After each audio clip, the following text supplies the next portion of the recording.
Hey everyone, and welcome to the NintendoFuse Podcast. This is episode 260, recorded live on October 10th, 2022. And we're here to talk all about Nintendo. We're going to be talking about the new Super Mario Brothers movie trailer, premium editions, latest announcements. We had a new Pokemon trailer we're talking about, Retrogamecon, Nintendo forming their first ever movie studio, or movie company at least, and Platinum. It's got some brand new news that's just been breaking today in their relationship with Nintendo. But we need to do some introductions. My name is Steve, and of course I'm joined by Barry. Hey Barry, how's it going? Hey Steve, it's busy.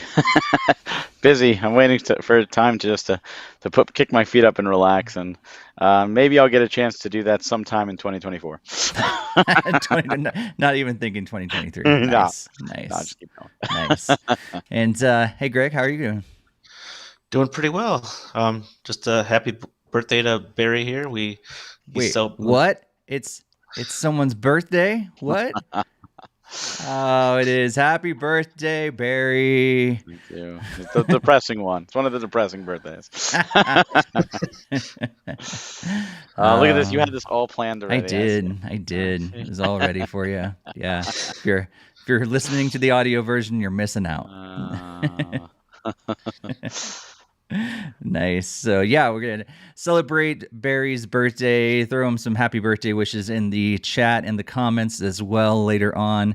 And speaking of the chat, if you have never joined us live for a recording of the podcast, make sure you do that. We go live every other Monday, and that goes place at 8:30 p.m. Eastern Time and 5:30 p.m. Pacific Time. And while you're there, make sure you hit the subscribe button, hit the like button, and all those buttons. But also, if you've never joined us on social media, we just want to encourage you to do that. We're at NintendoFuse on Twitter. And also, if you've not joined our Discord yet, we encourage you to do that as well. You can see the link on the screen if you're watching the video version, but also it's in the show notes and the YouTube description. So you can join us here on YouTube, but also on Twitch as well. We stream that live, like I said, every other Monday. And it is a special Monday today because we're celebrating Barry's birthday. So other than having a great Red Lobster dinner right before the podcast recording, anything else exciting happening on your birthday, Barry? I got a little bit more sleep than usual.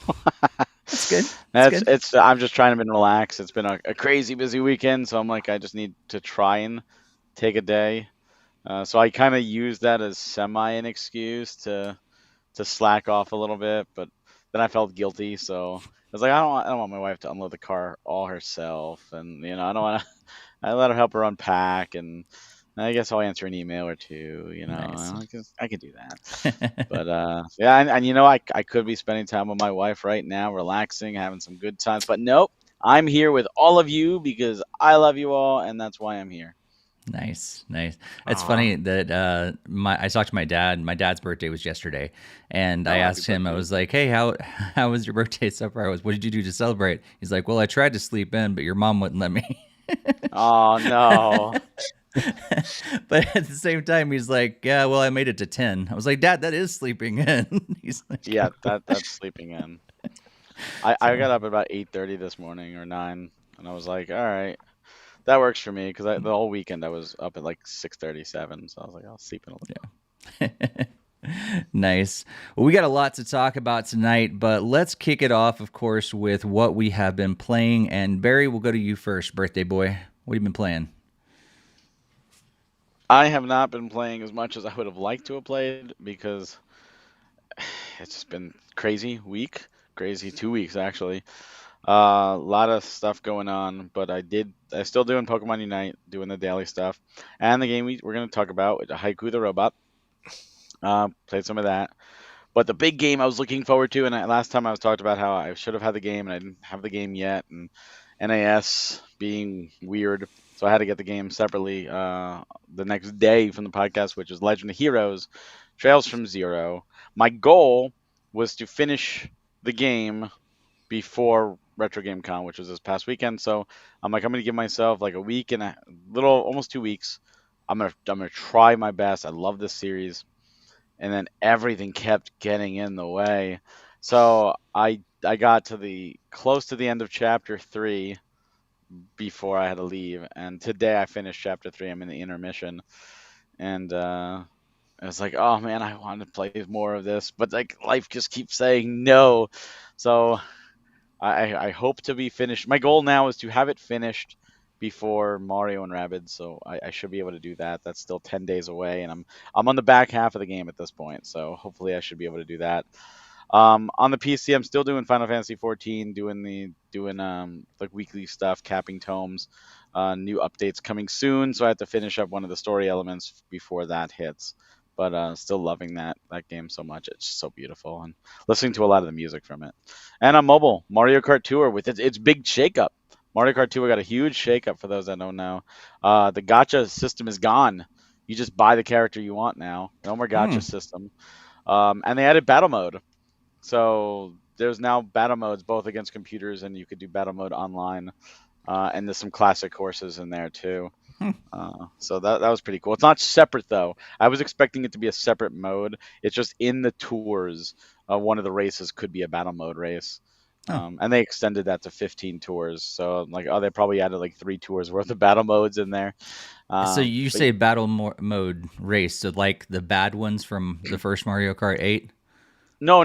Battle mode, like what I mean is like each tour in Mario Kart Tour has 3 races and then like a bonus challenge, like a glider challenge or crush the dry bones.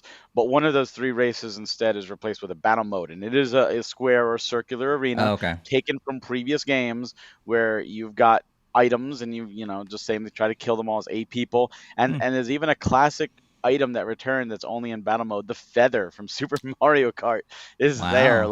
Like wow, they brought the feather back, so you could jump over obstacles. But yeah, so they really seems like they're listening to people and they're changing things maybe I'll actually try it again for the first time in like a year. Yeah, I was happy to see battle mode. And again, there's online battle mode which you could do, or you know, just against the computer bots. Nice. Yeah, actually, the feather's been in Mario Kart 8 Deluxe, so it's. Well, I mean, in Mario Kart Tour didn't have the feather before, and so they brought it back. Is what I mean. Like the new one had it in. Yeah. Let's go to the chat, and it looks like Jakester has finished Earthbound, great game, and started Mother 3, but don't tell Nintendo. Grinded Pokemon Mystery Dungeon and made an attempt last night to try Mario Party, but the internet said no, you can't, unfortunately. And also a very apt comment from Jokester says level 40 unlocked HP number +5, back pain +10. That's for Barry. New reward, Battle Cane earned, get off my lawn emote unlocked. Yeah. Believe me, I've actually done the get off my lawn thing because we're right next to a school, and the kids will wait to be picked up, and they will not appreciate or care about your lawn. They will throw garbage. They will sit on the back of your car, and I'm just like I'll hit the panic button to spook them. Parents will park behind my driveway and like blocking me in to pick up. I'm like, get out of it. So yeah, I've already become that with some cases. It's great. He just needs the rocking chair to sit on the porch. Yeah, I'm too lazy to discourage it from. that involves me going away from video games. So no. Just bring your Switch out there. The Switch is a handheld. I want to play docked. Damn it! Roll your TV out. No. Greg, what have you been up to over the last couple weeks? Not tons of gaming stuff, surprisingly. So I had a lot of personal drama stuff going on. But I did have a little bit more time with Xenoblade 3, only another hour or two, and then it actually sadly had to go back like a week in after I had put a little bit more time in. So, but Barry would be happy to know that I was trying to locate a used copy of the game like over the last few days just to see if I could get some more time with it. I just wasn't quite sure if I would want to own it full time, so I wanted to make sure to get like a physical copy and also a discounted physical copy. So been looking for that for the time being. And then how far did you get?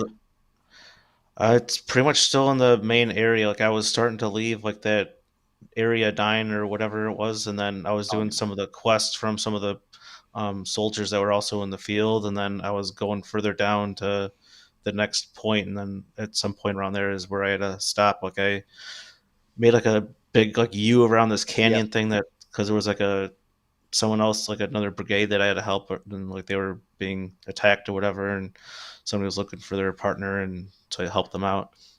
You were like right before the big like opening climax, like really like the big Oh, hook. really? Like, you were so damn close. But are you enjoying it? Like, you having fun It with it? Like, it's mainly the combat system that I don't really care a lot for, but like the story seems kind of intriguing and engaging. I just was hoping like the combat gets better, but I don't know oh, it if it does. does. Because the combat actually has a whole job system, like Final Fantasy V. So you can master jobs and you could pull abilities from other jobs and switch them around. So there's a bunch of different attackers, tanks, and healers. You just start off with your main characters are stuck on their job currently, but you do absolutely. In Chapter 2, you get job changes, and by Chapter 3, you're collecting jobs like crazy. Yeah, so I mean, I still think I need more time with it, but in terms of getting that time, I pretty much need to get my own copy of the game. At least that's why I was looking for a used copy, just because I have some credit at one of the local game stores here to apply that Yeah. towards, and just looking for when they get a copy of it to have for sale. And then in terms of that, I was pretty much just playing Fire Emblem Heroes on mobile, still going strong there. There's like the Halloween update going on with some new characters to summon, but I'm keeping my orbs for later on when some of the characters return, like in the next few months. And then pretty much, then I was just playing some Roblox with my daughter. She's really into one of the games called Adopt Me, and it's just like a very super light RPG style game where it's just kind of endless, and you just adopt pets and can trade pets with for other players, and it's kind of like a Pokemon, like a very light version of Pokemon. Hmm. But you're not Nice. really doing any battling. You're just kind of just leveling them up and trading. It's fun. Looks like Jokester says last thing played was Valkyria. Come on, Jokester, pick something I can pronounce. Elysium, the demo a few weeks ago. I got that word. It's the other one. Valkyria, is that what it is? Anyway. It's part of the Valkyrie Profile series. Well, I wanted to call it Valkyrie, but that's not what I was reading, so it's not how it's spelled. It's Valkyria. Elysium. But anyway, but Jokester gets more games in there. This is me talking who, weirdly enough, mark this date down. Not only is this Barry's birthday episode, but this is probably the only time this has ever happened, and probably the only time it will ever happen, that I have the longest list of games on of the three of us. By the way, Steve, I'm holding up to the camera now. Let's see if it comes in. But it is Valkyrie Elysium. Oh, okay. So it's a typo. So I was I was actually pronouncing it correctly. I was just threw me off. All right, good to know. So I've been playing Rocket League and Clash Royale, like I pretty much do like every day. And also got a game called Archvale. And Jakester's like, yes, I know. Japanese words like just don't work with me. Although that's not a Japanese word. But anyway, I got Archvale. I'm pretty sure Humble Games sent me the code, I think, for it. I think is how I got it. But I think I had heard of the game, but I couldn't remember. And I just booted it up, and immediately I was like, "Wow, this is really fun." So if you're unfamiliar, it's like the top-down twin stick action dungeon crawler kind of game. Very reminiscent to, I'd say, the top-down kind of Zelda games, but it's got its own flair on it as well. And I'm really enjoying it so far.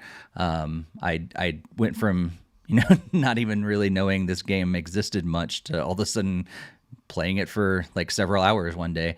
So yeah, I played Archvale and then played some Haiku the Robot, which we're going to be talking about in just a little bit. And then I may or may not have played a game called Lego Brick Tales that I may or may not be able to reveal what I think about the. No, I know I can't reveal what I think about the game until the embargo lifts tomorrow. But I played it. That's all I'm legally allowed to tell you. And I may or may not have another game called Mario and Rabbids Sparks of Hope as well. I'm legally not allowed to say that either. But You yeah. lucky bastard. So yeah, wait on embargoes for more details on those games. It's so I have the longest list, but the least amount to talk about because of embargoes. So yay, embargoes! I did But pick up a new game to play this before the next podcast right here. So Splatoon 3. nice. Well, let's jump into Haiku the Robot and tell you a little more about that. And Barry, would you like to tell us all about what this game is about? Sure. So Haiku the Robot is a game that came out September 9th of this year, 2022. Developed and published by Mr. Morris Games, and we were graciously provided codes for us to play. So thank you for those. This is a Metroidvania style game where you play Haiku the Robot, kind of waking up in this almost like this dystopian future, like robots control everything, and there's like different creatures that are attacking, and you kind of have to try and restore power to different parts and figure things out, and you're collecting all these bolts to pretty much upgrade yourself. But it also has one of those systems where if you die, you do lose some of those bolts. So you have to it's just a really interesting world to explore. Tons of different bosses and different enemies to encounter, and some of these bosses are pretty tough. So you really need pattern recognition, like standard Metroidvanias. There are power ups to get and new abilities to obtain. But Steve, what's your experience like with this game? What did you think? Yeah, I have an interesting experience with this game. So in the beginning, I'll just say I had fun with the game. I was planning to play for just like a couple minutes, and the next thing I know, hours have gone by. So it definitely pulled me in. But then I got stuck, and after traveling around and backtracking, I feel like across the entire known area that I had unlocked at that point, I decided to stop because I was like, I can't figure out where I'm supposed to go next. And I haven't gone back to it since because I don't think there's anything to draw me back in. And that's kind of like, so while I was playing, I had a lot of fun. I did have some beefs about it. I'll get into those a little bit later. But overall, like I had a lot of fun, but there wasn't anything to like instantly draw me back into the game. I think possibly because I wasn't invested in the story. I think the gameplay is fun, but the story was like, I mean, sure, this is like dystopian universe with this robot that I don't really know much about, and I keep meeting these other characters that kind of keep making fun of him and like, I can't believe you're still alive, and that sort of thing. And like, I don't know, there wasn't much to like pull me in to keep playing after I got stuck. That's honestly not just you.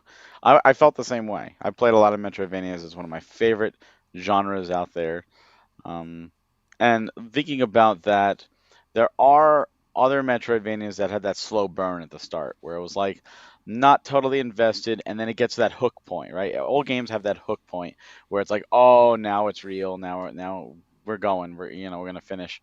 And I have played plenty that I never either got to that hook point or even after the hook point didn't grab me. This was the same.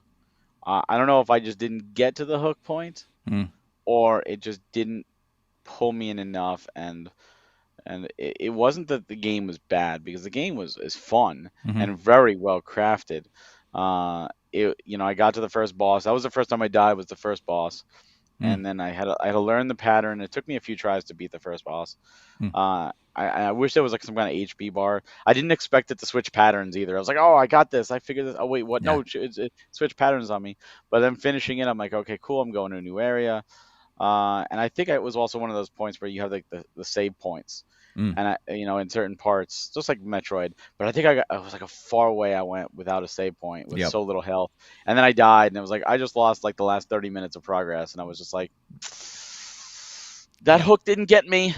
Yep. That hook did not get me enough for me to want me to just say, let me redo that 30 minutes, and that's a shame. And I'm sure if I just said, let me swallow my pride and just do those extra 30 minutes, I might have gotten to the hook. But it just, something about it just did not pull me in. And I feel I might be in the minority there, or maybe we are in the minority there, because I've seen a lot of people that absolutely love this game, and I understand why. I think the game is fantastic and beautifully crafted and beautifully created. It just didn't hook me. Yeah. Yeah. And I think I remember seeing a health bar on the enemy. So I'm not sure if I'm imagining it or if you didn't see it. But I do remember seeing it there. Maybe I'm wrong and I'm just imagining it. But yeah, the first boss, it took me twice to get him. But the second boss, at least the second one that I encountered, I don't know if there's a linear path enough. I feel like I played a lot of the game, but I don't know enough if like I have to encounter that next boss next, or if I just happen to encounter him next. Whatever the case was, the difficulty ramped up from like 3 to 9 on that, from the first boss to the second boss. It took me about 20 times to beat the second boss. And I think part of that was that there have been many times where I feel like something about my hitbox was off. Like I was getting hit and injured when I was like, there's no way I got hit. And apparently I did, and that's why I ended up losing. And when you do, I do like the healing system where you like you gather like these parts and everything, but you have to heal yourself, which is really nice. But in both of those boss battles, there was no time to heal yourself. You basically had to do it almost like a flawless victory throughout the whole thing. And so that was kind of annoying because I was like, man, if I just got just 2 more seconds to be able to heal myself, I would have been able to actually beat him. So yeah, the hitting and everything was weird, and I also wish there was more weapons or weapon options. I feel like in other Metroidvania games I played, especially like Metroid, like I would have had 3 or 4 weapons, or at least several upgrades at that point, several hours into the game, and I still only had that one. And then I had upgrades, the whole chip system, but that was confusing. If you go into the menu, you don't realize how to add the chips until you click on a blank one, and then all of a sudden another menu pops up, and you're like, oh, I can add those things? I didn't realize what that was. So I had to there's a little bit of trial and error within how to play the game, which I guess is a little bit old school, but at the same time, and we had a menu, or we had a book, a manual, back in the day that we could actually read and learn more about the game. So yeah, I think it's a little confusing.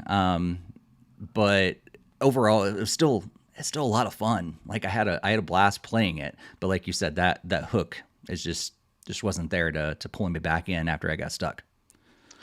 Yeah, and I think that's the real shame, because there's a lot to love about this game. There's a lot of charm in this game. And again, from everything I've seen, I've always felt like maybe I missed something, because I've seen so many people that just oh, I fell in love, and I'm like, oh wow, that's great, and I wish I was in that camp, and maybe if I wasn't as busy and I was able to sit down and say, I have nothing else I want to play, let me devote some time, and maybe I'll do it, sometime later, and be like, oh my God, let me tell you, I've been playing Haiku the Robot, and I can't wait to finish it because I'm hooked, and that very well could be the case. So that could just be a distraction thing. It just could be too many things on the mind, and not able to just relax and enjoy to the level that I want to. Because I don't feel this is a bad game at all. In fact, I feel it's a great game, and I just feel like maybe I missed something. Yeah. But the hitbox thing, the first bosses, it goes back and forth to the sides. I would jump through it and actually able to attack it, and it was working. I was like, this is great. And then suddenly I would get hit. Yep. I'm like, but I didn't get hit on the other four or five times. Mm-hmm. And then I would do it again. I would get hit. And then he would do one more thing and I would get hit Yep. again. I'm like, wait a minute. Now I'm down to 1 health and I was just doing everything perfectly. Like I should be at 3 healths instead of 1 Yep. because like what? And then that distracts me and it frustrates me. And then I mess up again and die. And then when I die, I'm like, well, I shouldn't have died. I should still have those 2 health left. Mm-hmm. I don't like that. So I think you're right. There might be something with the hitbox, at least with certain bosses. But again, those are small little nitpicks, really. I mean, Yeah. So let's just get down to it, Steve. The game right now, it's normally $19.99. It's on sale, 20% right now at the time of this recording for $15.99. Would you say or recommend this game at $15.99, $19.99, or a lower price? I think what's on sale right now, $15.99, go for it. If you're a fan of that kind of style of a game, go for it at $15.99. If it's full price, I don't know. Like you got to be really like a big fan of Metroidvania, and if you are, then sure, it's worth the full price. But if you're kind of on the fence, like $16 is not bad. And from what I can tell, like I told you, I got stuck and I have stopped playing. But I played several hours and I think I'm probably maybe only 20% of the way through the game. So I think there's a ton of game there to play. And $16 to $20 is a great deal for that much game. So I'd say, yeah, if you're a big fan of Metroidvania, go for it. Pay the whole full price. If you're kind of on the fence, right now is a great time to get it on sale for 20% off. I'm going to agree with you. Even though it didn't hook either of us, that doesn't mean it's a bad game. And I do think if you like Metroidvanias and you're looking at the trailer and just hearing our experience, like, that still sounds like something you want to tackle. The $20 I think is fine. It's definitely on sale at $16. I think there's definitely enough game there to warrant it. I know he's talking about doing a sequel and people are asking for a sequel already. So, there's definitely something there. And it's one that I plan to eventually go back to when I have a lull and I could give it some attention. And I'll probably fall in love with it. And I'll probably look back at this and go, no, dummy. Oh, my God. Like, just try it again if you only went up instead of down or whatever. But truthfully, I do recommend it. Even though I didn't get hooked, I still recommend it because I think there's a lot of really good game there. Absolutely. And thank you again for, providing codes. For the game. Yep. So, Greg, what do you think about Haiku? You gonna be playing it right away? It does sound pretty interesting. But I am kind of concerned about like the hooking aspect of it. But I know like some of these games really try to go for those like hard like retro feel where there's like minimal save points, and I think like at least in a Metroidvania game, you don't want to do like tons of replaying the same sections over and over again. So I think like additional save points sounds like would be warranted. And I think that was like one of my main problems with A Robot Named Fight was just like the ability of lack of saves. And so like, I don't know. I know Robot Named Fight is more roguelike, but I still appreciate being able to save progress and not feel like I have to redo the same things that I've already done. Yeah. I'm not sure. I felt like I did feel like that, what Barry said in the beginning, but I think as I played more, I found more places that you can save.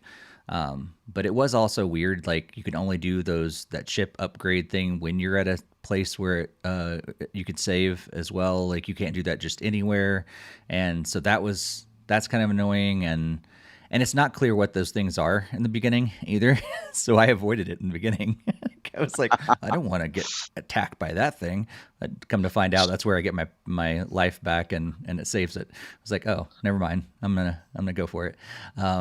So yeah, there's a lot of confusing things when you first start playing because it's not like a Metroid where you're like, I know basically what's going to happen in this. I know essentially the weapon upgrades that I'm going to get along the way. I know what the save points look like. I know what that sort of thing. This is a brand new world, brand new everything. And so it's a little confusing, but I guess rightly so, because that's what happens with a brand new game, with a new franchise, new IP. You don't know, and you'll learn along the way. So sometimes that's really exciting for people because it's like, hey, I played a lot of Metroid. I know what to expect. I don't know what to expect with Haiku. That could be really exciting for people. I agree with that. Yeah, I mean, I am excited to check it out. I have it downloading now, so I'll probably have it put some time in before the next podcast. Cool. Well, let's jump into our main event. Other than Barry's birthday, of course, we have we got a little Nintendo Direct. I'm surprised they didn't call it a mini, because this is one of the shortest directs they've ever had. It should have been mini. It should have been mini. But on October 6th, we got a little Nintendo Direct showing off the Super Mario Brothers movie trailer, the very first one that has ever been shown, and we got to see it. And so we also got to hear from Chris Pratt, who's the voice of Mario. We got to hear from Jack Black, the voice of Bowser. We got to see the trailer. Miyamoto was introducing it. One of the guys from Illumination talked a little bit as well. And we heard a little more about the movie and all that stuff. And then they showed off the trailer. And I'm interested to see what you guys say first. I'll throw my comments in a bit. But Barry, what did you think about the trailer itself? I loved it. I think I've heard a lot of people go like, "Oh, they went with Illumination. They're not Pixar. It's gonna be cheap. It's gonna feel terrible." I've never had a problem with Illumination pictures, but I don't know. I haven't seen anybody that's watched this trailer that hasn't said it looks gorgeous. Like it all looks gorgeous. And honestly, everyone says like, "Oh, it looks cheap." Like you could tell Nintendo had standards. Like no, like you have to make sure this looks good. Bowser looks more intimidating than ever before. I felt the comedy was on point. One of the Koopas scared of Bowser, and the whole, do you yield, and all the snowballs just hitting, and that was that was well done. That just showed. It almost feels like this is like the origin, and like maybe this is Bowser entering the Mushroom Kingdom. Maybe Bowser isn't a native to the Mushroom Kingdom, and he just arrives in his big ship, and you know, like he just starts conquering. We don't know. When we arrive with Super Mario Brothers, Bowser's already there, so we don't know if he originated from there or not. That's never established. Uh, but yeah, and of course, it's too early for me to make a judgment about the voices. Of course, I was listening for him. I listened to him multiple times, but it's still it's too few lines, and it's just too few. Like the context isn't like there's not enough context. I want to see more. I want to hear more. But as of now, I'm excited. I showed my wife. She's like, I'm so excited, and we can't wait for April. Nice. Greg, what'd you think? Overall, I was very much impressed, like with everything. Like I really liked the visual style of like everything that was shown, and it was really cool to see Bowser's like ship. Like wasn't even a traditional airship. It looked like just like his world map just was kind of flying and just kind of like landed. It's World 8 just flying around. Yeah, exactly. Yeah, it wasn't like the traditional airship that you see in like the new Super Mario Brothers games or even like Mario 3 or whatever. Nothing wrong with that. That's their artistic direction they went through with this place. Even just from the very few lines, I was very impressed with Jack Black's Bowser. Like I thought that really fit very perfectly in his feel and everything along with it. So I am definitely looking forward to seeing how they show like Bowser's dynamic further. I was just seeing today that I think it sounds like after the Comic-Con or during like one of the panels, like Bowser. Jack Black was saying it's going to be part musical, and Bowser might even have like a song or something in the movie, and that sounded pretty incredible there too. Seeing how Jack Black had nailed all of it, like just the lines of dialogue they show in the trailer. So that was really cool to see there. I do kind of share the majority opinion that Mario didn't really look quite right. Like it kind of looks like it's from like Fix It Felix from Wreck-It Ralph kind of thing. It was not quite the same look that he has in the games, but I'm sure that's just an adjustment, and I'll easily adapt over to it. But I do share the concern of like Mario's voice, because I'm always used to the wahoo and the usual full of energy kind of dialogue. But as Barry said, we did hear very little of it, so it's kind of hard without context and without extended dialogue. So, I mean, was nothing really against Chris Pratt himself. It just didn't really seem like the he had like the Mario's normal energy levels that he has in the games, like let's go, and all his very upbeat and very pronounced like Italian accent. But Right. I don't know. Yeah. It's still kind of hard to tell, and a lot can still change and all that stuff too. So Yeah. I'm right with you guys. I think the animation was fantastic. Like it was great to see, and we talked about this in the Discord as well. It's like I want to see a Mario game in 4K now. I want to see it in 4K, 60 frames per second or faster. I want to see that in a game now. So they've kind of ramped it up. Now I want to see it in gameplay. So that's really cool, and I think. It definitely does seem like an origin story, and it totally makes sense to go there.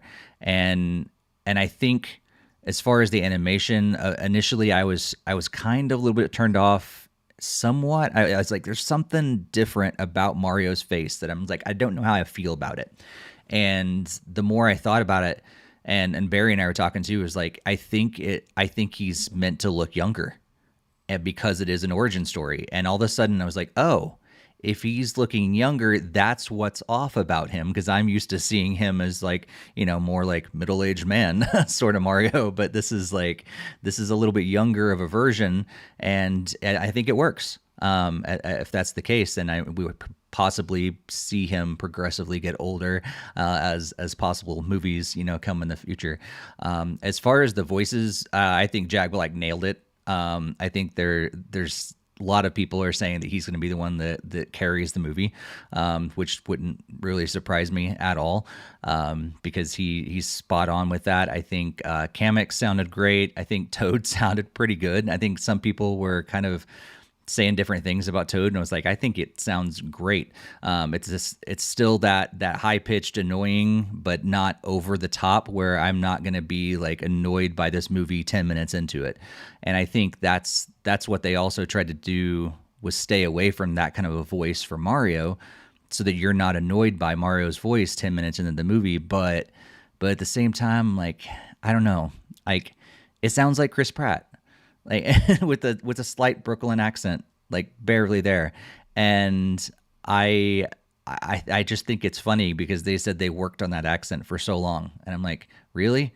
You basically just had Chris Pratt talking to a microphone and say, "Hey, give us a bad Brooklyn accent." He's like, "Okay, here you go. Here's Mario's voice."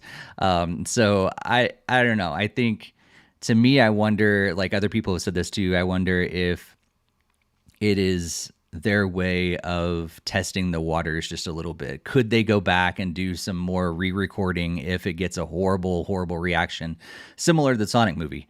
Like, I don't think Sega Pictures and everything intended for it to get that bad of a reaction when they showed off the first Sonic trailer, but they paid attention to the reaction. They went back and they completely redid the animation, which cost them tons and tons of money. But it was for the good, because the movie ended up being really good and the animation was great. So could they possibly have only given us a little bit of the voices just to test the waters a little bit and see what we think, and maybe they'll go back and re-record if it's a really, really bad reaction. I don't know. But Barry, what do you think? Like, am I far off on that, or could that be the possibility? I mean, it could be. From what I've noticed with the voice, I feel like the majority of people that are having this weird problem with it are people who grew up where Mario 64 or later were their first games and only exposure to Mario. I feel like for those of us that grew up in the 80s, we grew up with Mario speaking in the Super Mario Brothers Super Show, Super Mario 3 and Super Mario World cartoon, Captain N, obviously the live action with Captain Lou Albano, and of course the Bob Hoskins movie. So we heard Mario speak more with the New York, Brooklyn accent in long sentences for all that time before the "it's a me" ever graced our ears. So I look at it as this is almost a return to form. and I had zero issue with it because it was like that's my childhood. And then if it's an origin story, that makes even more sense because the cartoon and the movie and the live action with Lou Albano all focused on them being in Brooklyn and them, cleaning the drain and going down the pipe and landing in the Mushroom Kingdom, or in the Mario movie case, going through some weird asteroid crater. Um, Either way, they started off in New York and then they wound up there. And that it seems really what this is. Like when Mario appears in the trailer, he's like falling through a pipe. And I immediately got the cartoon opening where you see him like in the plunger and then he gets sucked in and he grabs Yes. Luigi and they all go down. Like that's what I got. So I have zero problem with the voice at all. And I think that's the divide. I think the people that only knew Mario in the games, and this is Nintendo's fault, that's what they're used to. So this sounds completely foreign. And those that Mhm. grew up with the cartoon and the movies and all that stuff, it's like this is what we've always known. At least in long bursts.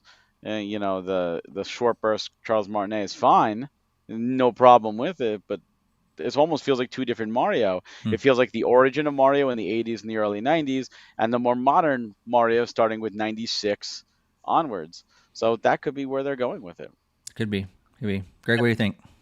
I mean, I did grow up with like the cartoons and everything too, but I just came to more feel that Charles did like the perfect Mario voice. I mean, just his lines in 64 and Sunshine and Galaxy, it's like all excellent. And I know I'm definitely in the minority where I probably could easily listen to a whole movie where he voices Mario.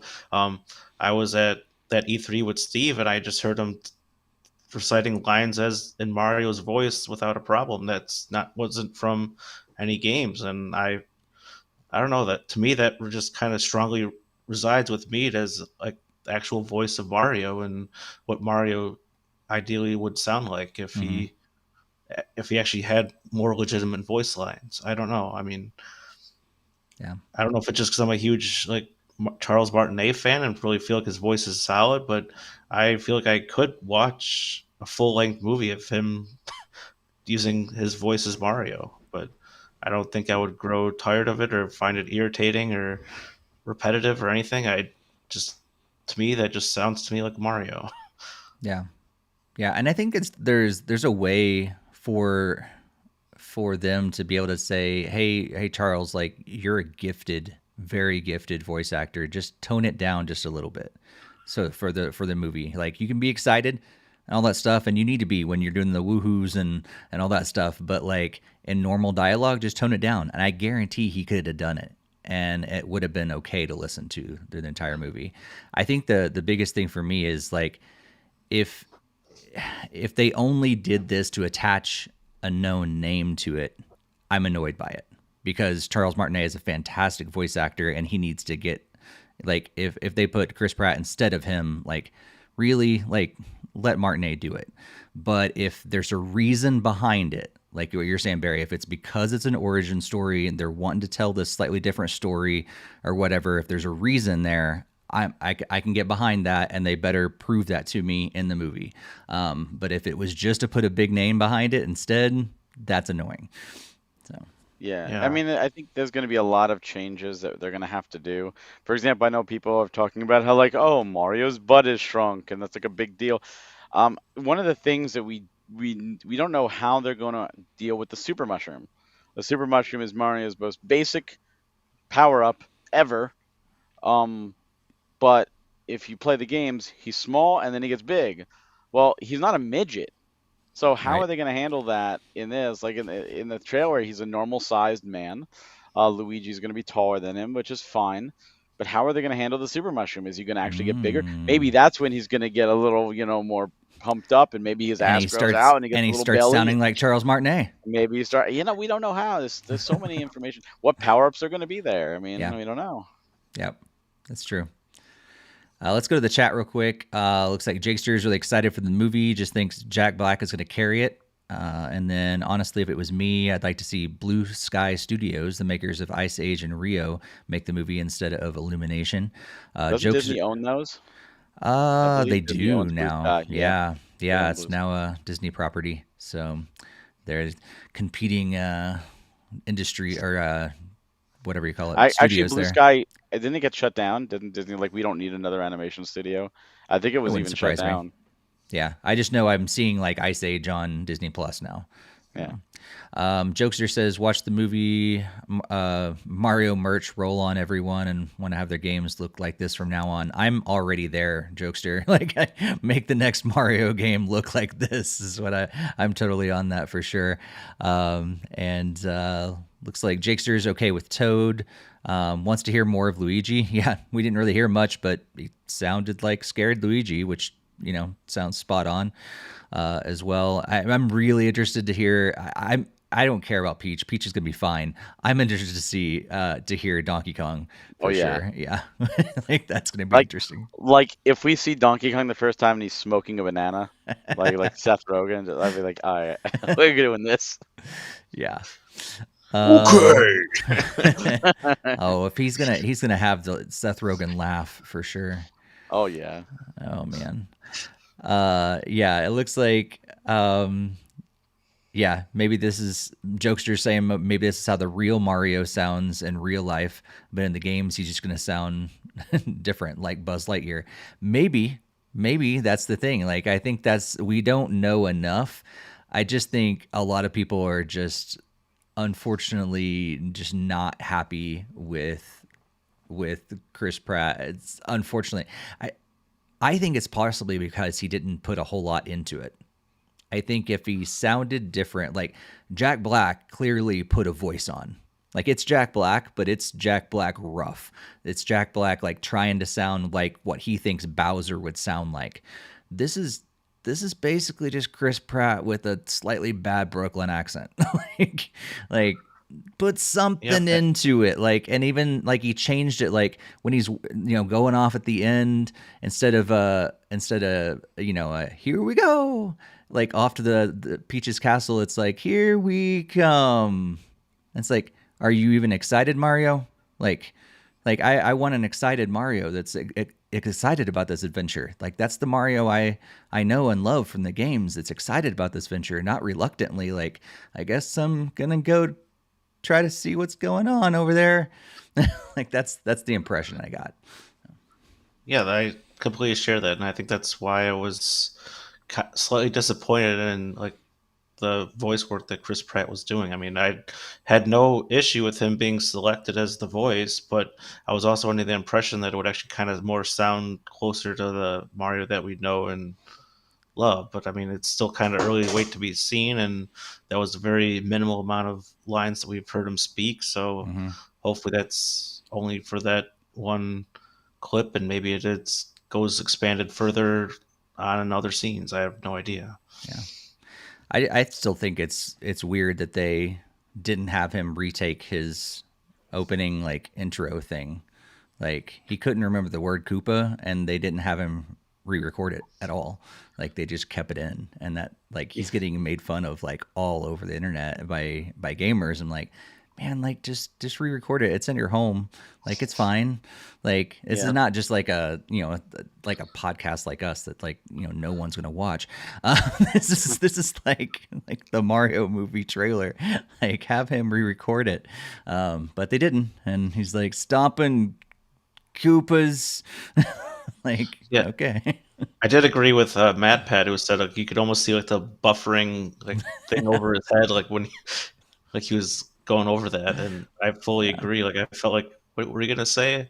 And then he said Koopas, and then if you've actually like listened to like what he was saying, he was talking about the arcade machine, and you actually don't stomp on them because you would actually die. You have to hit them from below, so it's like even not correct either. So that unless he's talking about the Super Mario Brothers arcade. Super Mario Brothers was in the arcades as well. Yeah, but he was saying he was playing the arcade because he was at the laundromat or whatever playing the arcade machine. So yeah, but Super Mario Brothers had an arcade. You can still stomp on them.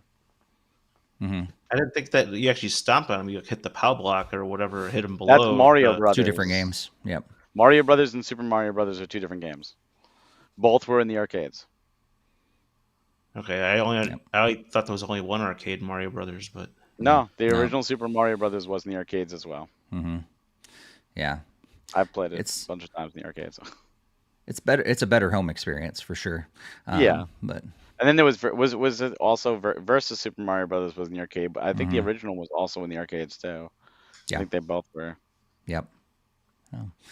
But yeah, it's a and that's the thing. Like when he originally posted, I think even on his Instagram, like that was so much better recording. Just reuse what he posted there. He remembered all the words he was supposed to. He called them Goombas and Koopas and all this stuff appropriately. Like, but it was just weird. Like, You know what? I think people are just too hard on others. I think everyone is yeah, so judgmental. And yes, I do think they should have taken another take, but I think it's a vocal minority that wants to nitpick every hmm little thing. Whenever anybody does anything wrong or messes up, they harp on them as if they live absolute, pristine, perfect lives and have never made a mistake or messed up anything ever because they're just perfect human beings or gods among men that they have to harp on people, and it's so silly.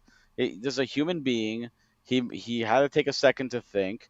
You know, oh God, who yeah, cares? Like, I don't think that if that's a hill you're gonna die on, hmm then man, you might need to rethink your life. I'm yeah, sorry because that's not a pressing issue, no, and I do think the people who have problems with the voice are a vocal minority. I think the majority of people honestly don't care. yeah, yeah. Yeah, and I think it's fine. I think my more of an issue that I had with that thing has nothing to do with Chris Pratt. I understand. By all means, I have messed up my words many times in this Yeah. podcast before.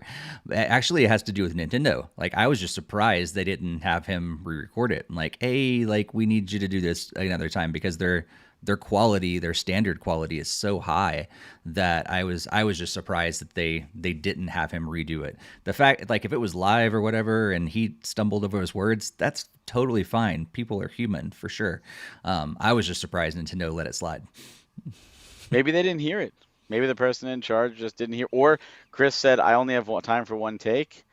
You know, I'll be honest. Like doing directs myself, and like first off, you have to get people to get the recording to you. Sometimes is like pulling teeth, and just like oh, I'll do it, get it for you tomorrow, and a week goes by. Hey, oh, I forgot, it's busy. I'll get it. And then, a lot of times you get one take and it's like that's all they have time for. And you have no choice but to either edit it somehow or just roll with it or not hmm use it at all. So again, we don't know the situation. If he said, "Oh, I had a whole day to record it and I could have recorded it, but I was lazy," you know what? Then shame on you. But if he was like doing it before he had to get into a taxi and fly off to another set, maybe something for Guardians 3, maybe reshoots or maybe something for Event. I don't know. Who knows? Maybe something else completely unannounced. We don't know. We don't know what his life is like. So I don't think it's fair to just judgmental that. And there's always two sides to every coin. There's always two sides to every story. So I try to give everybody the benefit of the doubt Sure. and be understanding. Well, speaking of some voiceovers, Premium had a recent announcement with their fall direct. Barry, Yes. tell us all about what the Premium Edition games announced. This speaking of stumbling over words, here I go. There you go. Premium Edition games announced at their fall direct. Yeah. So this was what I was working on for the past two months. And even this, this is why I've said like I have experience. I know what it's like. And we're by far non-professional in the same thing or the same grade. We're all recording with different microphones. We're all recording different ways, different times, uh, separately. So it's definitely a different ball game. But we wanted to come out. We wanted to let people know some big games, and the biggest ones, of course, were for Series 5. People have been asking for the next set. The number one game people have been asking for is Raji, because we, of course, announced that. Raji, an ancient epic. The enhanced edition is absolutely coming soon. And this game not only is a masterpiece, but has gone through more changes in the physical than any other game I think we put out, because the original artwork contained, and I'm actually looking at that. That's actually the original artwork used on the NintendoFuse set. That shows the art. Oh no, it's the manual. Never mind. The originally had an art book that was going to be part of the retro edition, and then the developers were working on the art book for us, and they were working on the art book for us, and they sent us a message and they said, "Hey, so it's 120 pages now." And we're like, there's no way we can put that in the box. That's to be Super Nintendo sized box. What are we gonna do? Oh my god! And they were working on the shadow puppets to be like a separate little merchandise thing, and we had to swap it and put the shadow puppet for Raji in there. Uh, but this is our easily our most anticipated title right now. So many people are interested in this game, and so many people have never heard of it. But all the art for this game is actually original art that was done. Like I think maybe two pieces was something that they actually presented. Everything else, they're like, oh, we want to do more. They didn't want any other artists. It's all in house. They said we want to have that capture that authentic feel. So all the art is done by them. It's all original. It's all beautiful, and we're working on something special that we didn't announce because that art book was so big. We're looking into doing a deluxe now for Raji that wouldn't contain that art book, as well as more shadow puppets. And we're toying around with a different deluxe slipcover to put everything in. And literally this morning I woke up to see some new art and for it, and I could just tell you, man, if you like the art direction of this game, you are going to be blown away. They are working nonstop on making this the best package it could possibly be. But if you've never heard of this game, this is like an isometric God of War style action adventure with Indian mythology, all Indian composers, so you get authentic, Indian music. You get a bunch of different languages. This one's translated into. You get, enhanced gameplay, enhanced enemy AI, improved graphics with the enhanced edition. This is just absolutely a beauty, and this is going up later in November, so it's going up next month. We haven't announced the date yet, but that one's going to go up. The second game we announced that's going to go along with Raji as its pair is They Bleed Pixels. They Bleed Pixels is a precision platformer that, unlike, like, if you ever played Super Meat Boy, you have the precision platforming, but this has combat involved and weaved into it. So there's enemies that you have to defeat. The combat system's a one button combat system. So it's like Smash Brothers. You push the combat and you go up, down, left, right, or just the button by itself to do different combos. The more you do the combos, it fills up a meter, and when the meter is filled up, you can create a checkpoint anywhere you want. So if there's a tough area coming up and you see it, you're not sure how you're going to tackle it, create a checkpoint. And then if you die a million times, there's no penalty. You'll just go right back to that checkpoint.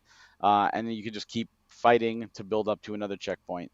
It's got a really cool cinematic story, wonderfully crafted levels, and just this is one of those games that kind of went under the radar. Again, a lot of people knew about it. Perfect for the Halloween season, but it's all pixelated, so it's again pixelated blood. Hence they bleed pixels. So it's not like super crazy gory.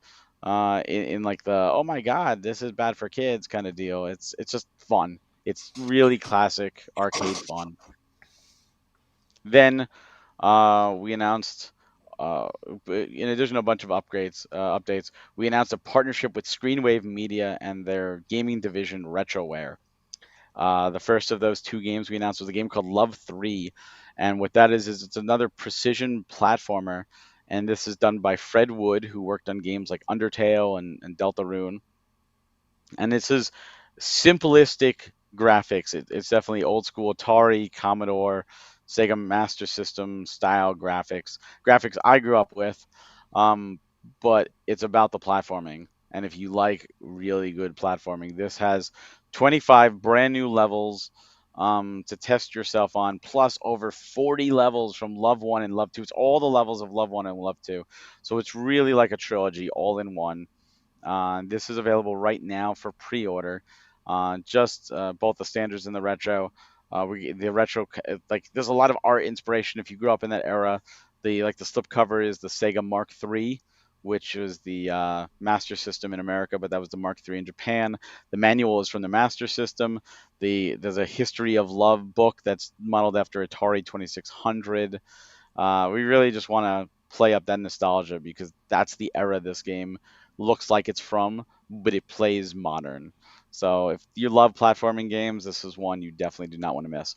And the final game that we showed off, which is also part of the Screenwave Media partnership, is 2 games in 1, Eagle Island and Eagle Island Twist, which are going to be complete on the same card. This is a 16-bit adventure. Eagle Island is like a Metroidvania. It's procedurally generated, so there's a bunch of different ways to play, a bunch of different rooms, beautiful, beautiful graphics, wonderful story. But then they throw in the Twist, which is a whole new game, and it's as like a Mario 3 style map. Each level is a different genre. There's a Smash Brothers level, there's a racing level, there's platforming levels. Truly an epic adventure times 2. Both games again are complete on cart, and this is available now, right now as we speak, to pre-order. Both of these are set to close on November 6th. So if these are interested, if you're interested in these, I do recommend pre-ordering them. You do get a bonus dog tag for pre-ordering it. It's just our way of saying thank you. We did announce a bunch of other things as well, updates on all the games that we've already previously announced for production runs. We announced there's a Kickstarter right now for Switch Collector Volume 2.2 that's available. Right now, just go to the Kickstarter to pick up that book and support it. It's already on stretch goals. It's already been made. It's met its goal. We announced an album that we're doing called the NPC's Autosaving. That is coming out. The Gamers for Gamers Series 3 variants are coming this year. They're already out, so some conventions, some people have already had them, but we will have them on the site during the fall, during Series 5 individually, so look for those. Robot Named Fight came back. People have asked for it, and we were sold out completely. So we re-released it as a special 1000 print steelbook edition with a special O sleeve on the outside.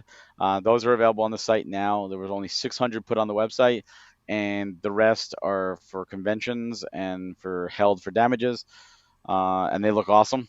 I was selling them this weekend. They are awesome.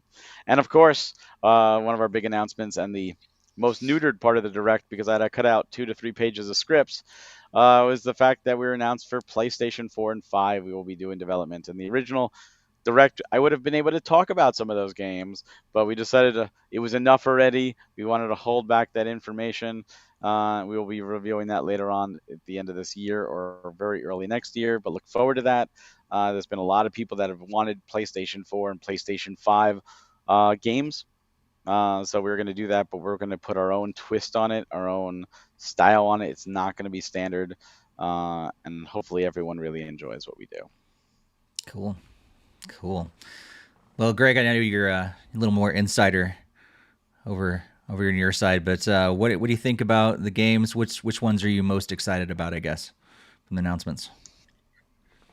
They Bleed Pixels and Love 3 were really sound like fantastic games, actually, and sort of the Eagle Island and the Twist version. All 3 of those are looking like super incredible, and hoping to add those to my collection as a part of Premium. So definitely looking forward to being able to play those, and hopefully sometime soon, upcoming. I don't have any copies of those. I wasn't part of helping secure those or anything, or try them out. So I hope to get them with everybody else once the production is complete.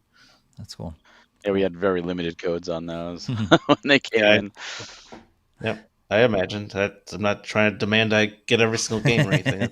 I understand it's not fair, but I'm just letting our listeners know that I was more of a surprise actually to me, because I didn't even really know too much about those games. So it was like a really good first look at them, and they look incredible. I can't wait to be able to play them. Cool.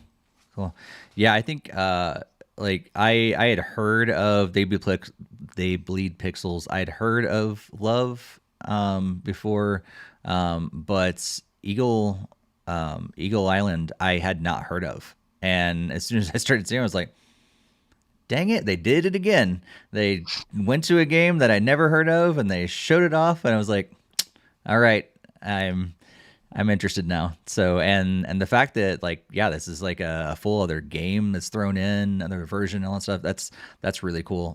To be able to get that stuff, and I love that you guys are still doing the gamers for gamers variants and all that stuff. Has always been really exciting for me. I think that's a really cool partnership that you guys have there, and being able to benefit that charity and everything too. So Yep. Yeah, Yep. 20% of all purchases go to charity. it's pretty awesome. So yeah, let us know what you guys think about the Direct. If you haven't seen it, you can check out NintendoFuse.com and check out Jokester's article over there and see all the details, and also watch it yourself. And of course, Premium Edition, is it PremiumEditionGames.com? Mm-hmm. All right, okay. Yep. So PremiumEditionGames.com as well, and get on all of that. Order it all. And Pre-orders are available now. We actually have a bundle right now. We're doing. There was only 100 of these up. They're still up. There's still a few left. They're the mega bundle that we're doing, which contains both Love 3 and Eagle Island Twist, both versions. You also get the starter dog tag set and the Koji Plush, which comes in a cage, like a carrying cage. We only have 100 of the plush, so we put it as a mega bundle. Pretty much, we want to be able to reward those that like really want to go for it and just get the whole retroware pack and support retroware. You're gonna get the special Koji plush as well, and it's a good size plush. And depending on how you hold it, the wings actually like flap. It's really cool. You can throw it at your little sister or whatever you want to do. In it, you could actually see it in the Direct. We had a video from Screenwave Media, and Justin Silverman himself picked Koji up and literally threw him at the camera, which we absolutely loved. We didn't ask him to do that. That was all on him. But you can get your own in that mega pack only. Nice. Well, let us know what you guys think, for sure. Let's hit some quick headlines before we move on to what's going to come up over the next couple of weeks. So, Greg, talk to us a little bit about Pokemon. So yeah, there was a 15-minute video for an update on Pokemon Scarlet and Violet, so in the gameplay. So they was kind of showing that there's some new elements to the game. So pretty much there's going to be like this celestial stone thing that can transform Pokemon to be different types than what they normally are. So it was showing like Jigglypuff being like a water type, which is not normally the case. And it was pretty much saying that tons of different Pokemons all have these different celestial types.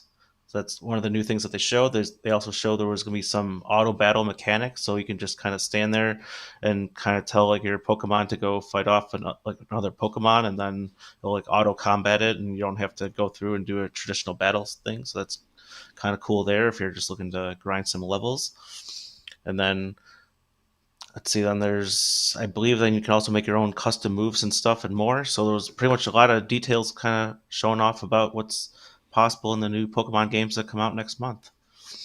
Nice. And I alluded to it a little bit before, but this weekend I was over in Syracuse, New York, at Retrogamecon. So first off, thank you so much to Patrick and the rest of the crew over there that put this together. This is New York's biggest retro gaming show. Awesome time with getting to meet not only all the wonderful fans that came out and all the people who took the time to listen to us talk all about these amazing video games that we get to publish, but also to the amazing crew out there that put things out, the people that joined our panel, which was a lot of fun to get to do a panel right before the creator of Qbert came on. So we were the opening act for the creator of Qbert, Nice. which is really cool. Getting just to meet some developers, so, some YouTubers, just a lot of friends from other shows, and some not so good experiences with the hotel and a particular restaurant to go eat at. But a lot of fun stories came from it, a lot of great experiences, and certainly, looking forward to what's next for this show. So if you've never been and you're in the upper New York area, upstate New York, Pennsylvania, Jersey, Connecticut, anywhere in the Northeast, or you just want to fly in, we had a guy fly in from Florida just to do the show. Had a lot of fun. So check it out for next year, Retro GameCon in Syracuse, New York. Nice. Well, some of you might remember back on episode 255 in August of 2022, we talked about Nintendo purchasing Dynamo Pictures. Well, they have since officially formed Nintendo Pictures, and that is officially now a company. That's what they've done with Dynamo Pictures, and we have yet to hear anything about what they're going to do exactly. Dynamo was really good, supposedly, at doing like cutscenes and things like that, some really cool videos, but I don't think they've done any like full length motion pictures. So it's going to be really interesting to see what Nintendo does with them as they move forward. And yeah, it's going to be like this new thing. So maybe Super Mario Brothers 2 movie is going to be Nintendo Pictures instead of Illumination, or maybe it's going to be some sort of, hybrid sort of combination. Maybe they're going to use them in their future cutscenes for movies. Yeah, the jury's still out, but Nintendo Pictures is officially a thing. And I swear, even though I was the one who suggested this article, I swear Steve gave this to me because it involves pronouncing a Japanese name, and he hates doing that. So that's why I'm convinced, and I'm sticking with it. So Platinum Games has hired Takeo Yamanaya, and I butchered that, and I'm sorry, who was the former Nintendo manager, who was Nintendo manager for over 20 years. There was Nintendo's third-party licensing director. Last summer, when he was joined Platinum, and he is now the commercial director and executive vice president. He's going to be a key person for new Platinum games, where they want to gain autonomy and develop their own IP and publish the games themselves. But knowing that, he also said that this collaboration that we have with Nintendo is very important to us right now and will continue to be so in the future. I think, joining Platinum Games, we could build an even stronger relationship with Nintendo going forward. This can only be a positive for Platinum Games. So they're very happy to have him on board. What this means for the future of Platinum and Nintendo could only be good things. Whether Nintendo decides to open up that checkbook and say we want to buy you or not, I guess we'll find out later on. But at least we know that the relationship is already strong and only going to get stronger. All right. Greg, any final thoughts about any of these stories? Yeah, the Pokemon news was definitely pretty exciting, but I'm also trying to enter that part where I want to go more blind into it. So, yeah, like hopefully they don't share too much more before the game launches next month. In terms of Platinum Games, it's always really exciting to have a closer Nintendo partner. So that's great to hear that they're strengthening that. I had kind of forgotten that they had purchased that other studio and renamed it, but I also like how they're kept the very simple name of just Nintendo Pictures, because I know like there's Sony Pictures and like what's next, Xbox Pictures. I mean, there's Microsoft Pictures. I don't know, but that just kind of sounded unusual to me, I guess. I think I ran Microsoft Pictures on Windows 98. Not sure. Might have been. Most likely. I think we all did. Yeah, sounds like Barry had a pretty decent time outside the hotel and at a restaurant. So, yeah. I didn't really hear too much about that. So, if he wants to divulge into that, it sounds more exciting. Nice. Yeah. Any further thoughts, Barry? You want to point out this restaurant or keep it a secret? Oh, I can point it out. I don't care. So we were told when we got there in Syracuse, and if you're listening in that area, you'll probably know it. There's a place called Dinosaur Barbecue. They're apparently like really, really famous, and like it's like everyone says like you go to Syracuse, you gotta go eat there. They're very well known for their brisket. Like that's like their big thing is their brisket. They have a lot of ribs and chicken and pork and all that stuff, but the brisket everyone tells us you gotta go for the brisket. So we say, you know what, we're gonna go. Let's go after Saturday, after the show Saturday, let's go there for dinner. Myself, my wife, and we had Frank from Premium Edition with us. And we said, let's go. And we actually asked two other guys that we were friends with, they're at the show, and said, hey, you want to join us for dinner? Like, let's just go out, post show, have some fun. Yeah, let's do it. So we go there. It's Saturday night. It is packed. And they're like, it's going to be like an hour and a half wait. I'm like, man, an hour and a half. Like, you want to do it? Like, all right, let's do it. Like it's an hour and a half. Everyone says we got to try this. So we're sitting there for an hour and a half listening to people call. Now they call like, hey, can we get representatives from these parties to make sure you're still here waiting? And finally we get called after 2 hours. It was over 2 hour wait. I've never waited this long in a restaurant before. My wife is dying of hunger. I'm dying of hunger. We're all dying of hunger. We go sit down finally. The waitress hands us the menus and goes, oh, by the way, we're out of brisket. My wife literally almost did a table flip at that point. Like, are you kidding me? How long have you been out? They said, oh, yeah, we've been out for over 2 hours. And we're like, you couldn't tell us common courtesy, just so you're aware, since you're going to be waiting a long time, we're out of the thing we're famous for. No, they refused to do that. So we waited over 2 hours and we never even tried the damn thing they were interested in, or that they were famous for, and that we were wanted to try. So we ate other food that was not that great. I mean, it was good, but it wasn't like I've had better. Like it wasn't worth waiting 2 hours for ever. But it was a really bad experience and left a bad taste in our mouth. And the whole time we were like, the guys who were like recommended it were like, oh, we're so sorry, we had no idea, like, and it was just it became a story. And I said, you know what, right now we're all pissed, but like a week from now we're all going to look back and we're all going to have this shared moment, we're all going to laugh about it, and it's going to be like, remember that time that so it was definitely an interesting experience for sure. Nice. Apparently, Jesse Glenn in the chat says you should have went to the one in Rochester. See, now that's funny you say that, because the guys we were with were from Rochester, who said they have Rochesters all the time. They never had Syracuse, which is the first one, and they said, "Oh, Rochester's good. We're really interested in try Syracuse, though. Let's all go do it." And they felt so bad because they were talking it up the whole time, and then after that incident, it was just like, "Oh no." Nice. I'm intrigued though. I don't think of barbecue when I think of upstate New York, especially brisket. Yeah, I know. So I know. But apparently, they're famous for it. As far as I know, those are the two locations, and clearly Jesse knows what I'm talking about because he said you should go there. Yep. Well, that's so unfortunate. Wow. Yeah. So no, next year if we go again, I'll be like, do we even bother trying? Order ahead. Or do it like a Friday night or something before the show. Go there Friday. We went to the hotel bar Friday night for dinner, and that wasn't anything to write home about either. Oh, well, I'm glad the con was good. The con was great. The con food was not so good. Well, it's rarely. Con food never is, though. No. It's overpriced and yeah. Yeah. Because they have you. Yep. They have you. Well, you want to starve, or you're going to eat this microwaved hamburger. Or wait in line for 2 hours for a barbecue place that's already sold out of stuff. Oh, That's your options right there. Nice. It was an experience, to say the least. Well, any other thoughts about the other stories, Nintendo pictures, Pokemon, anything like that?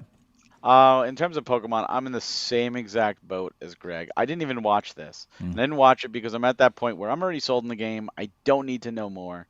I want to go in blind at this point. I'm excited. But I've heard obviously you can't avoid all the, this is what they announced, and all that stuff sounds fine to me. Crafting and changing types. It sounds like they're making things more in depth. Cool. Nintendo Pictures, I just hope it doesn't have the same longevity as Square Pictures does. And it actually lasts more than one movie.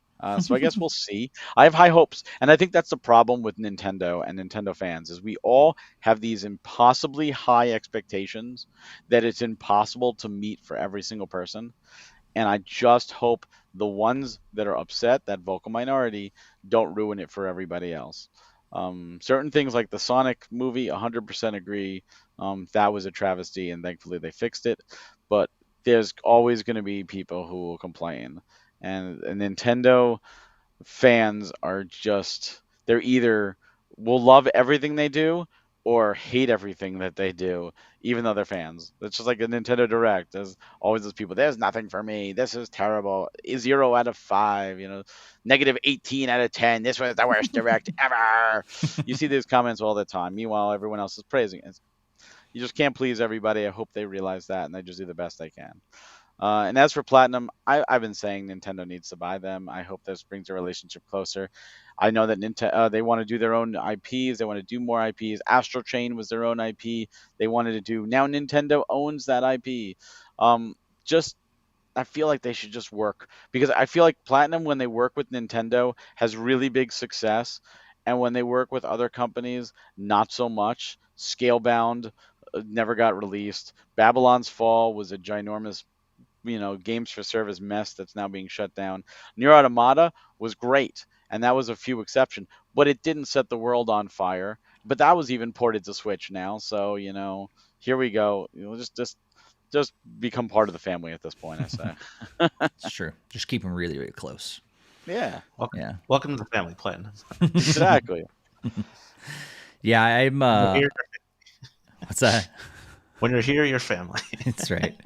Oh, I'm still interested in seeing what they do with this Nintendo Pictures thing for sure. What's it going to turn into? Like, are they actually going to? I mean, when they call it Nintendo Pictures, I imagine they do expect to make movies. But yeah, what's that going to be like? My imagination just runs with me and going. What happened was Miyamoto and some other people have worked so closely with Illumination on this movie, and they go, "Hey guys, we can do this. We could totally do this. I can easily take all my knowledge from making video games for the last 40 years and now move that over to making movies. I've learned a lot from Illumination. Let's get these Dynamo people. They've already done a great job on these short cutscenes and stuff like that. Let's rope them in. We can totally make our own movies, save a lot of money, move forward." I imagine that's probably what happened internally. What they're going to do with it, I have no idea. I mean, this could be one of those things that just kind of fizzles out. But I don't know. We'll see. Yeah, Platinum's always good news to hear more about them. It's a strong partnership that we've seen more and more. I'm going to apparently. Try to, if I ever find my way in upstate New York, maybe I'll get a dinosaur barbecue now, but not on a Saturday night. And I'm right there with you guys on Pokemon for sure. Like I just watched enough of it to know a little bit and prepare for the podcast, and the rest of it I'm just waiting until the games eventually come out. Let's move on to what games are going to be coming up over the next couple weeks. But before we do that, just one more reminder. If you have not subscribed to us, please do that. And also follow us on Twitter at NintendoFuse. And if you've not joined our Discord yet, please be sure to do that. We love chatting games with you guys in between the episodes. And you can find the link right there on the screen in the video version, but also in the show notes and the YouTube description as well. But let's look at what games are going to be coming up over the next couple weeks. Our next podcast will record live on October 24th, 2022. But we've got several games that are going to be coming out over the next few weeks. If you're watching the video version, they'll be scrolling on the screen, and we're going to be talking about them as we go. But Lego Brick Tales comes out on October 12th. Also, the Xeno Chronicles 3 DLC Wave 2 comes out on October 13th. NASCAR Rivals comes out on October 14th. Advent Calendar, which is normally I would not announce this kind of a game, but I think it's interesting because there's like 25 games in Advent Calendar, and essentially you get a new game every day, like an Advent Calendar. I thought that was just interesting. So that's coming out way, way ahead of the Advent season on October 18th. A Plague Tale Requiem Cloud version. We're so fond of the cloud versions. October 18th. Mario plus Rabbids Sparks of Hope on October 20th. Persona 5 Royal comes out on October 21st. And New Tales from the Borderlands on October 21st, along with several other games, again, that are scrolling on the screen of the video version. Barry, what are you hoping to play over the next couple weeks? Any of these or any others that are on your list? Definitely planning to finish Trails from Zero. Again, my goal is before Mario and Rabbids, and it's depending on how soon I finish it. Might try and squeeze in another game, or if not enough time, maybe just smaller stuff, because I'm always playing games for review.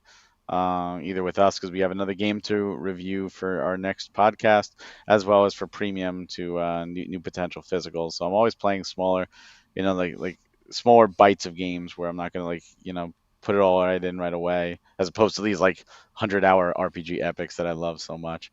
But you know, I'm not gonna play it again, but I also highly recommend Persona 5 Royal. That is an amazing game, and I absolutely love it, and I do think everyone should play it. I might do the Xenoblade Chronicles 2 or 3, the Wave 2 DLC. I might do the new hero. If it's like I only have like a day or two or whatever, I might just pop it in to do that. But otherwise, I'll wait until like 3 or 4, whatever is out. Nice. Greg, how about you? The one game Witchcrafty and also Fallen Knights do seem kind of interesting, so I might be looking into checking both of those out. If not, I'll probably be just hitting more items off the backlog. I still need to pick up the Arcadia Bay collection and some of the other ones I talked about on the previous podcast. I still need to pick those up and purchase those as well. There's just been so many new... Yeah, there's that on my list to track down a copy of as well. But it's just... so many games have just been coming out, and it's hard to have time for everything as well too. So definitely feeling the Barry's no time for games. Yeah, for everything. Yeah. Especially this current season we are getting into, man, it's starting to pile up. I mean, because it's funny, like even, I make this list of, notable games we go over each episode, and sometimes it's like 1 or 2 games we have in that list. And like, wow, I had to extend the section that I write them in because it's getting longer and longer. And, soon we're going to have Pokemon and several other big games that are coming out, as we get closer and closer to the end of the year. And so, it's definitely entering into that season for sure. So like at some point I'm going to finish up Life is Strange 2. I don't know when, but at some point I did need to find some big chunks of time to finish up that game. I also ended up getting a review code for Midnight Fight Express. So I'll be checking out that. And of course, Carl, as we talked about, we'll be reviewing that next episode. And another game called Tim Tim.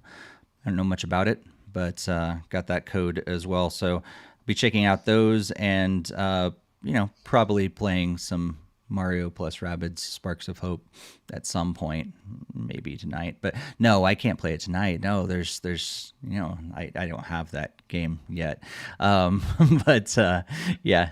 And then if you did have it, you would play but it. If I did have it, I'd definitely be playing it.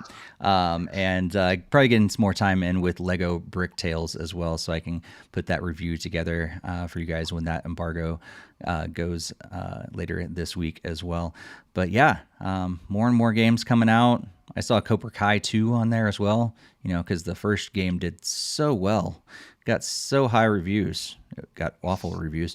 But apparently they're trying another one. So No, the first one was terrible. I'm glad the show is so much better. We finally just started up Netflix again, so we were able to see the newest season and binge through that in like 2 evenings. So that was fun. But yeah, we'll be back next episode, like we said, is on October 24th, 2022. So just a couple weeks from today.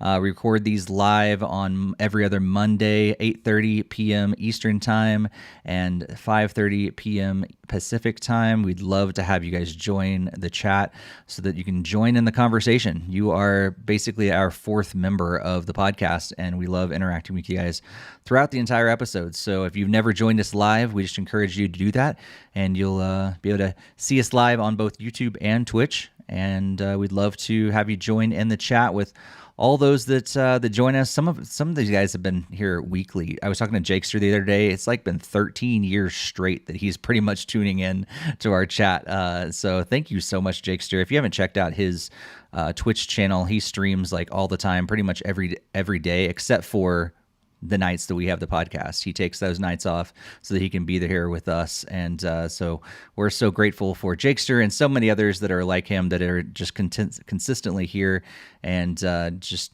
making our community better. So thank you guys so much for being here. Barry, what are you going to be up to over the next couple weeks other than all the gaming stuff?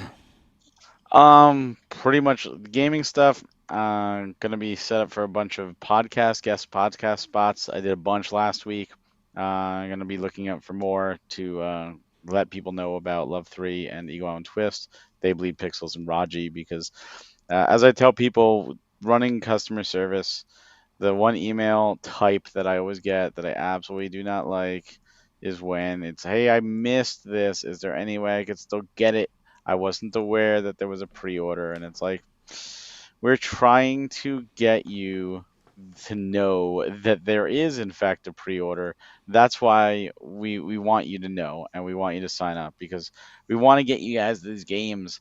So just do whatever I could do to get awareness for these amazing titles because these developers are awesome, and that's my main goal. On top of catching up on work, because when I go away for a weekend, even though I'm working, I don't get to do my emails because I'm just so busy. So now I'm behind on top of just trying to take a day off for my birthday. I say as I'm recording a podcast. Right.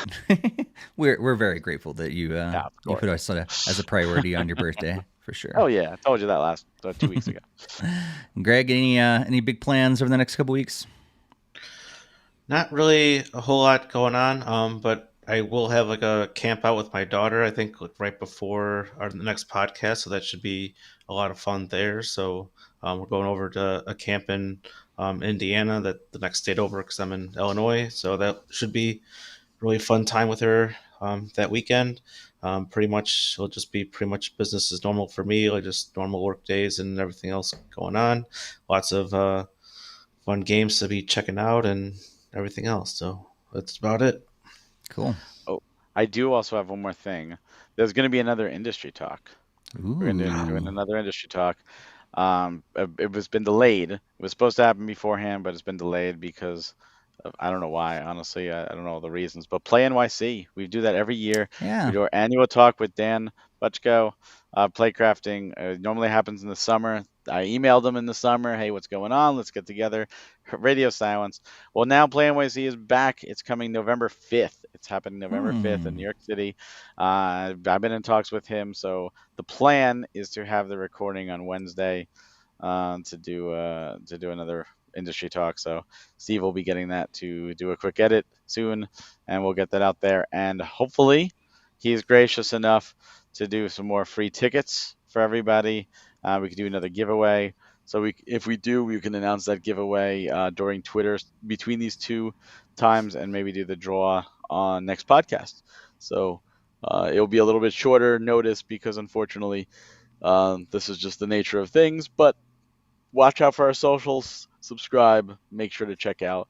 Hopefully, we'll have some tickets to give away for everybody. Cool. I was actually just, I think last week, it just hit me. I'm like, wait a second, did Play NYC happen this year? I don't remember hearing anything about it. So that's good news. It did not. It's coming But back. it's coming in November 5th. So if you're interested, definitely give them this love and support, and stay tuned for our socials for not only that industry talk, but hopefully, it's not confirmed, but hopefully some tickets to give away. Cool. Well, thank you all for being here. If you haven't subscribed to the podcast, whether you do that on your favorite podcast app or here on YouTube, be sure to hit that subscribe button so that you see everything that we post right as soon as we post it, every time we go live here on YouTube, and hit that bell so you can be alerted about that as well. And while you're at it, if you enjoy this podcast, we just want to ask you to share it with others. We don't really get a huge kickback from that. There's no huge benefit. It just grows our community. More people can find NintendoFuse, more people can join in the conversation, and we just love growing this community here. So if you enjoy what you hear, what you see in this podcast, just share it with others that you know also enjoy gaming, especially Nintendo. And we'd be so grateful for that. So thank you guys so much for being here for another episode. Again, we'll be live on October 24th. With our next episode. But until then, happy gaming, everybody. Have a good one. See you next time.